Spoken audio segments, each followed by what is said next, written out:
Au Cameroun, Marie-Claire Nanana victime du conflit entre Eto'o et Ngo. Pour avoir fait écrire dans Cameroun Tribune que Paul Biya avait signé la fin du conflit opposant la Fédération camerounaise de football au ministère des Sports, la directrice de publication du quotidien a été sommée d'expliquer ce choix et se retrouve dans le collimateur de Ferdinand Ngo. Elle risque un licenciement pour faute lourde. Et si Marie-Claire Nanana était remplacée? L'actuelle directrice générale de la Société de presse et d'édition du Cameroun, Sopecam, l'entité éditrice du quotidien à capitaux publics Cameroun Tribune, est dans le collimateur du secrétaire général de la présidence, Ferdinand Ngo. En effet, un conseil d'administration extraordinaire serait en préparation au secrétariat général de la présidence avec, à l'ordre du jour, le limogeage et le remplacement de la journaliste formée à l'École supérieure de journalisme de Lille, en France, et qui dirige l'entreprise depuis plus de 20 ans. Contacté par Jeune Afrique, Joseph Lay, président du conseil d'administration et, par ailleurs, ministre de la fonction publique, dit n'avoir pas encore été saisi d'un tel projet. Au ministère de la Communication aux tutelles administratives de l'entreprise, son collègue René-Emmanuel Sadi admet avoir entendu des rumeurs mais dit ne pas en savoir plus. Dans la pratique administrative camerounaise, les conseils d'administration des entreprises publiques sont convoqués par le secrétariat général de la présidence la veille pour le lendemain et les administrateurs sont chargés de promouvoir un candidat dont le nom leur est communiqué séance tenante par courrier.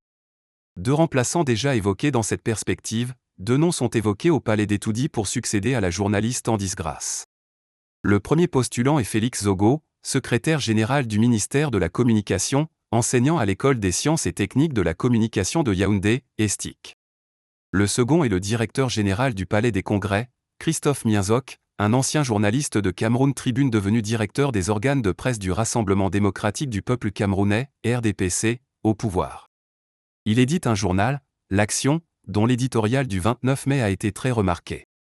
Mienzok y estimait que l'affaire opposant Samuel Eto'o au ministère des Sports méritait un traitement politique d'extrême urgence, au même titre que la crise anglophone ou le saccage des ambassades du Cameroun en Europe. Le conflit autour du staff technique des Lions indomptables semble aussi être à l'origine de l'emballement qui pourrait rapidement mener à l'éviction de Marie-Claire Nanana, fautive d'avoir publié dans Cameroun Tribune, le 31 mai, un dossier faisant état de l'arbitrage du président Paul Biya en vue de mettre un terme au bras de fer entre la Fédération camerounaise de football, FECAFOOT, et le gouvernement et le ministère des Sports.